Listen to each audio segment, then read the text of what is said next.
오늘 말씀의 제목은 기도가 해답이다 라는 제목 가지고 하나님 말씀 선포하도록 하겠습니다. 오늘 권사님의 간증입니다. 이분이 함경도에 사시는 분이에요. 이제 우리가 1945년도에 해방이 됐지요. 그리고 이제 얼마 있지 않아서 남쪽하고 북쪽하고 가운데 38선이 생겼어요. 아래쪽은 미 군정이, 위쪽은 소련 군정이 이렇게 다스리게 되면서 왔다 갔다를 못하게 됐어요. 그런데 어때요? 우리의 뿌리는 사실 크리스찬들의 뿌리는 북쪽에 있습니다. 평양 신학교를 근거로 하고 있죠. 엄청났죠. 평양에서의 대각성운동은 제2의 예루살렘이었다고 하니까 이제 믿는 자들이 계속 핍박을 받으니까, 공산주의니까 핍박을 받으니까 남쪽으로 피신을 온 거예요. 피신을 오는데 이 권사님이 아들 셋을 데리고 오다가 손을 놓쳐버린 거예요. 자기만 이제 남한으로 넘어오고 아들 셋하고는 영영 이별이 돼버린 겁니다. 여러분 영화를 많이 봤으니까 대충 알지요? 너무 많은 인파들이 막 한꺼번에 쏟아지니까 손을 놓친 거죠. 그래서 이제 한국에 이제 남한으로 넘어와서 이분이 20년 동안 등을 한 번도 땅에 대지 않고 기도를 하셨대요. 그 간증이에요. 이제 20년이 지난 후에 이제 응답을 받고 간증이 나온 겁니다. 첫 번째 아들은 그 당시에 헤어져서 사할린으로 넘어가서 사업가가 돼서 일본인을 만나서 결혼하고 이미 한국에 들어와 있는 상태였습니다. 둘째 번째 아들은 한국으로 이남해서 목사님이 되어 있었어요.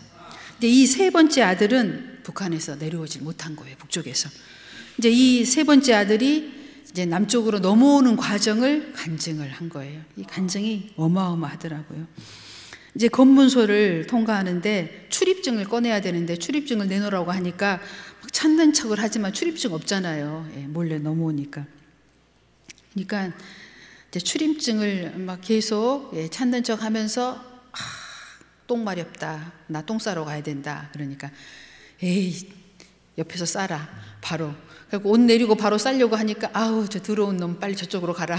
그래가지고 저쪽으로 이제 기회다 그러고 막 갔는데 인삼밭이었대요. 당시 정말 주랭랑을 쳐서 인삼밭으로 갔는데 벌써 인민군들이 막 꽉 차 있잖아요. 지금 이제 나만 못 하게 하려고 이미 아주 엄청 경계가 심할 때니까 이미. 그래가지고 인민군들이 그 인삼밭을 딱 포위하고 일렬로 딱 서가지고 총뿌리에다가 칼 다 채워놓고 시작부터 끝까지 칼로 다 찌르기 시작하는데 인삼밭에 자기를 이렇게 누워 이제 있는 거죠. 안 보이게 하려고 누워 있는데 세심하게 다 아주 그를 찍어내는데 찍고 지나가는데 자기 이 목 사이로 다 찍고 넘어가는데 자기 그 인민군이 자기를 발로 밟았대요. 그런데도 모르고 지나가더래요. 그러니까 이제 정말 우리가 간증을 하니까 이제 그리고 넘어갔는데 이제 한참 다 수색이라도 없으니까 그들이 철수했는데 겨울이었대요. 이 인삼밭 바닥이 얼음 덩어리였대요. 당시에 몸이 이 밑에 바닥하고 이 몸하고 딱 붙어버린 거예요. 떨어지지도 않고 온몸이 동상이 들어가지고 일어나지도 않고 몸도 움직일 수 없는 상태였대요. 그런데 한참 있는데 미군 전투기들이 이렇게 저공으로 이렇게 날아다니고 있었대요. 조명탄을 이렇게 쏘면서 관리하는 거죠. 그 지역을 38선 가까운 이쪽 남쪽을 이렇게 저공 비행을 하면서 조명탄을 딱 떨어뜨리는데 자기 이마에 떨어진 거예요. 조명탄이.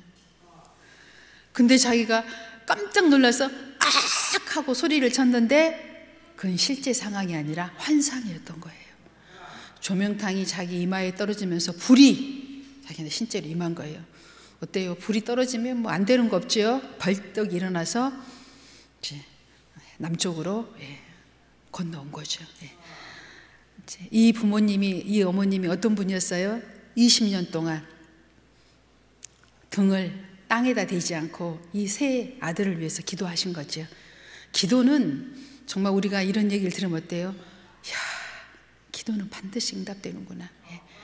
우리는 정말 이런 간증들이 말도 없이 많더라고요. 이런 간증들 우리가 들을 때 어때요? 야, 끝까지 기도해야 되겠구나. 끝까지 기도하면 하나님이 응답하시는구나. 말씀도 어때요? 시작했으면 계속 어때요? 끝까지. 그래야 우리가 참 하나님, 나의 하나님, 내게 역사한 하나님을 만나는 겁니다. 기도도 마찬가지예요.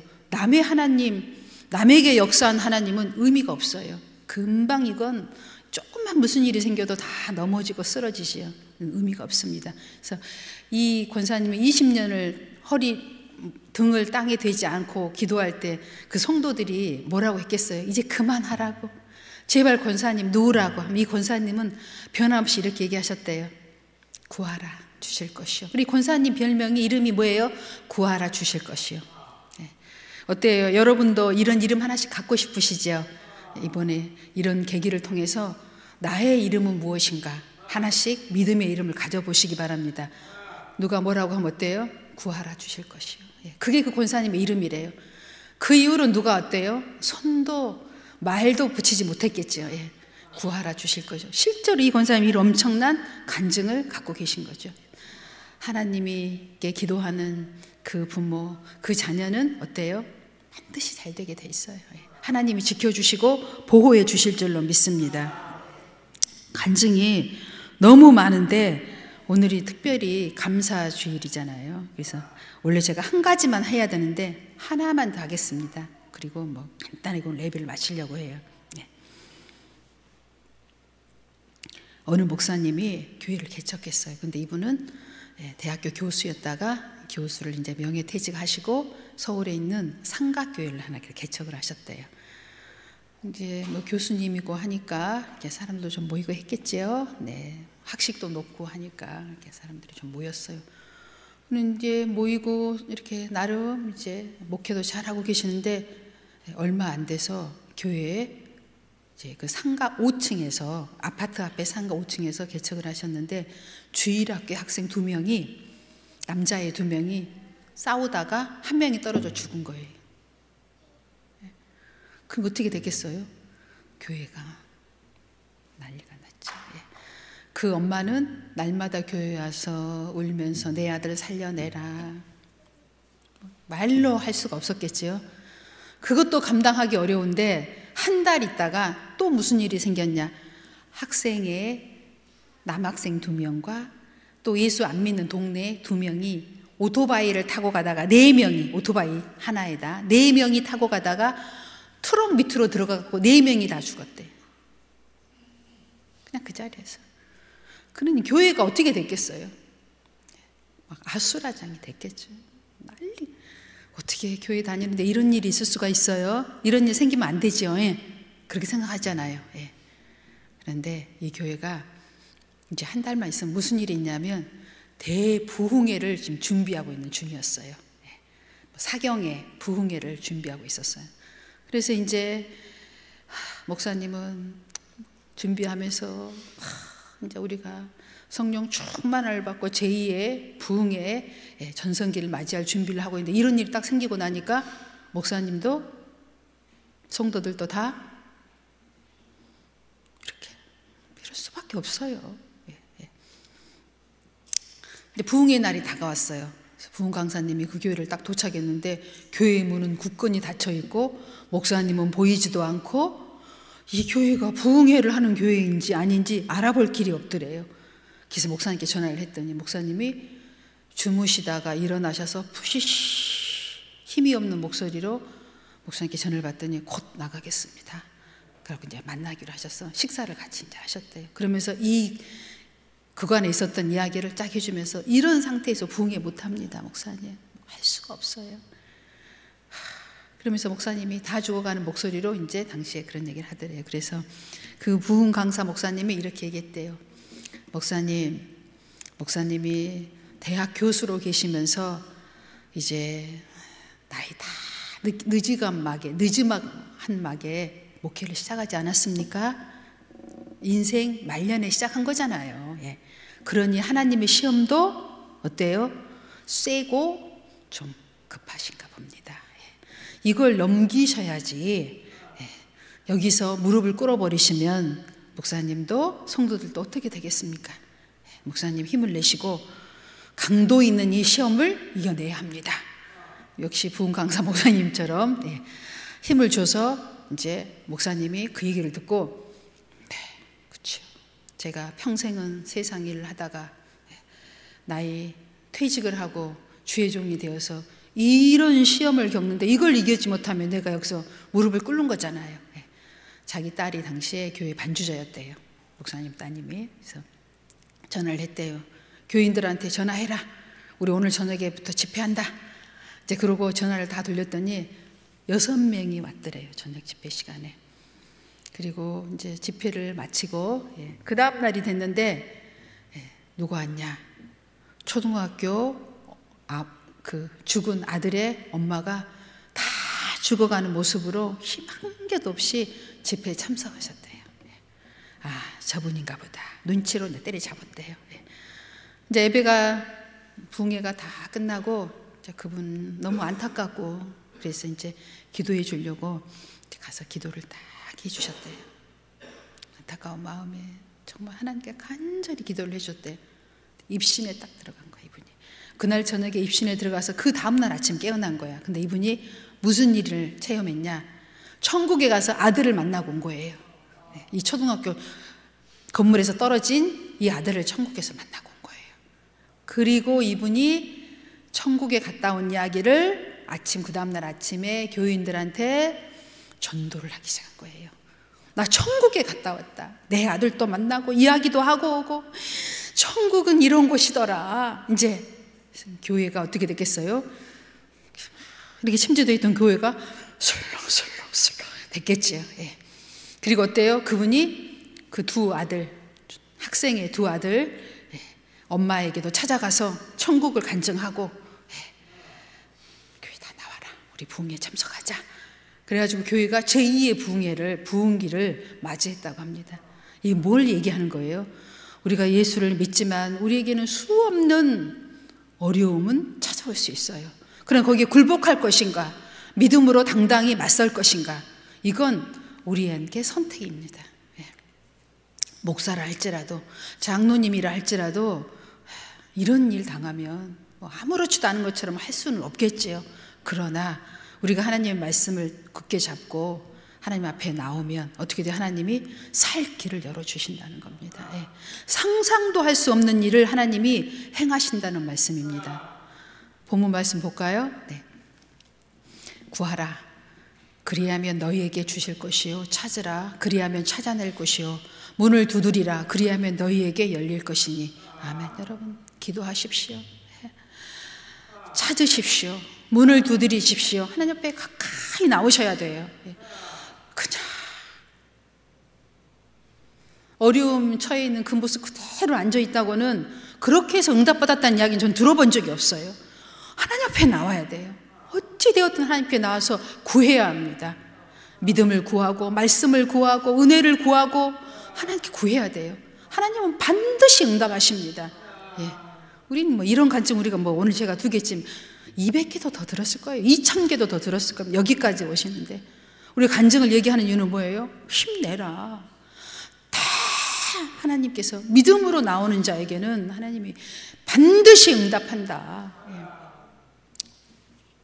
우리 교회도 90% 다 90%, 99%가 다 이런 응답을 갖고 계시잖아요. 그 다음 말씀 보겠습니다. 야고보서 1장 26절 누구든지 스스로 경건하다 생각하며 자기 혀를 제갈 물리지 아니하고 자기 마음을 속이면 이 사람의 경건은 헛것이라. 응답을 받는 비결 중에 하나가 또 있어요. 내 입을 제갈 먹여야 되는데 제갈을 먹이지 않으면 어떻게 된다고요? 헛것이래요. 여러분이 믿음으로 뭐 어쩌고저쩌고 나온 거 다 헛것된대요. 왜? 입으로 다 털었잖아요. 그래서 우리는 꼭 지켜야 돼요. 뭐예요? 헛것이 되지 않도록. 이걸 오늘 마음에 기도해야 돼요. 뭐예요? 구하라 주실 것이요. 헛것이 된다. 헛것이 된다. 입으로 터는 순간, 믿음이 없는 이야기를 입으로 터는 순간, 이제는 끝이야. 이건 안 돼. 이건 하나님도 못해. 라고 말하고 생각하는 순간 어때요? 헛것이 되는다는 거예요. 입을 재갈을 먹여야 돼요. 기도했으면. 여러분 다 축복 받으려고 이 자리에 앉아 있잖아요. 축복만 이야기하세요. 응답만 이야기하세요. 어떻게 된다고요? 헛것이 될 수 있다고요. 헛것이 된다고 성경이 지금 기록되어 있는 거예요. 헛것이 될 수 있어요. 마지막 말씀입니다. 두 개가 있네요. 베드로전서 3장 10절 보겠습니다. 그러므로 생명을 사랑하고 좋은 날 보기를 원하는 자는 혀를 금하여 악한 말을 그치며 그 입술로 거짓말을 말하지 말고. 아멘. 우리는 어때요? 스스로 늘 내 입장에서 누군가를 모해하려고 하는 그런 습성들을 갖고 있습니다. 이래 갖고는 절대 하나님께 응답 못 받는다는 이야기예요. 항상 내 중심으로 이야기하는 스타일. 절대 응답 못 받습니다. 하나님의 말씀에 따라서 생각하고 말해야 돼요. 절대로 내 입장에서 늘 얘기하는 스타일, 그 하나님 원하지 않으세요. 그건 믿음 없는 사람들이 하는 이야기예요. 믿는 자는 항상 말씀을 근거로 해서 말을 해야 돼요. 이런 자는 반드시 응답받는다는 말씀입니다. 히브리서 6장 14절 15절 마지막 말씀입니다. 이르시되 내가 반드시 너에게 복주고 복주며 너를 번성하게 하고 번성하게 하리라 하셨더니 그가 이같이 오래 참아 약속을 받았느니라. 아멘. 그가 이같이 오래 참아 약속을 받았느니라. 아멘. 여러분, 우리는 기도할 때 종종 하나님께 미리 응답을 받는 경우가 많아요. 그래, 내가 해결해 줄게. 내가 네 기도를 응답해 줄게. 이런 기도 응답을 많이 받지만 여러분, 지금 당장 응답이 내 앞에 온 건 아니잖아요. 그 응답이 내 앞에 올 때까지 계속 기도해야 돼요. 계속 끝까지 응답이 내 눈앞에 올 때까지. 그렇지 않으면 응답이 어떻게 된다고요? 와도 몰라요. 하나님이 줬는지 마귀가 줬는지 사람이 줬는지도 몰라요. 끝까지 응답이 올 때까지 참고 인내하고 기다린 사람은 이건 하나님이 주신 줄 다 압니다. 어때요? 그런 사람은 믿음이 확 자라나죠. 누가 준 줄도 모르는 사람 어때요? 항상 내가 하나님을 믿는 건지 사람을 믿은 건지 세상을 믿은 건지 이 사람은 응답이 와도 몰라요. 그래서 우리는 반드시 하나님께 응답을 받았으면 응답이 내 눈앞에 떨어질 때까지 기도하는 겁니다. 이것이 응답받는 믿음의 사람들의 모습입니다. 그 다음에 마지막으로 믿음으로 산다는 것은 이 세 가지 원칙을 여러분이 반드시 지켜야 돼요. 첫 번째, 믿음으로 살 때는 반드시 매일매일 한 걸음이라도 하나님 앞에 더 전진하고 앞으로 나가야 합니다. 두 번째, 그 전진해 가면서 뭐 해야 돼요? 입술로 늘 선포하십시오. 여러분의 믿음을 고백하고 믿음을 선포하고 응답을 고백하고 선포하십시오. 그 다음에 마지막 세 번째, 제일 중요합니다. 믿는 자들이 가져야 할 덕목 중에 하나예요. 믿는 자들은요, 그냥 믿음이 오는 게 아니에요. 반드시 싸워 이겨야 합니다. 이기는 자에게 주는 축복입니다. 이 응답은 여러분, 마귀와 싸워 이겨야 되고요, 질병과 싸워 이겨야 되고요, 가난과 싸워 이겨야 되고요, 영적 전투에서 승리해야 되고, 여러분의 마음을 상처를 묻고 있는 그 모든 것들을 다 이겨내야 여러분이 응답을 받는 것이에요. 응답이 그냥 하늘에서 통 떨어지지 않아요. 이런 응답은 여러분이 가벼이 여기고 없이 여깁니다. 여러분이 애를 쓰고 힘을 다해서 이런 응답의 과정을 맞이한 사람은요, 보석보다 더 귀한 믿음이 점금 같은 믿음으로 내게 나오리라는 욥의 고백이 우리의 고백이다. 이런 믿음은 흔들리지 않는 믿음이 됩니다. 여러분, 반드시 이기셔야 합니다. 계시록에 7교회에게 하나님이 주시는 마지막 메시지 말들이잖아요. 한 교회도 빠짐없이 다 똑같이 말씀하고 계십니다. 이기는 자에게는 7교회 다 나와 있어요. 이기는 자에게는 내가 생명의 면류관을 씌워주리라. 만나를 주리라. 흰 돌을 주리라. 흰 옷을 입혀주리라. 이겨야 돼요, 여러분. 여러분, 이기지 못하면 생명, 흰 옷, 흰 돌, 만나, 면류관 어떻게 보장해요?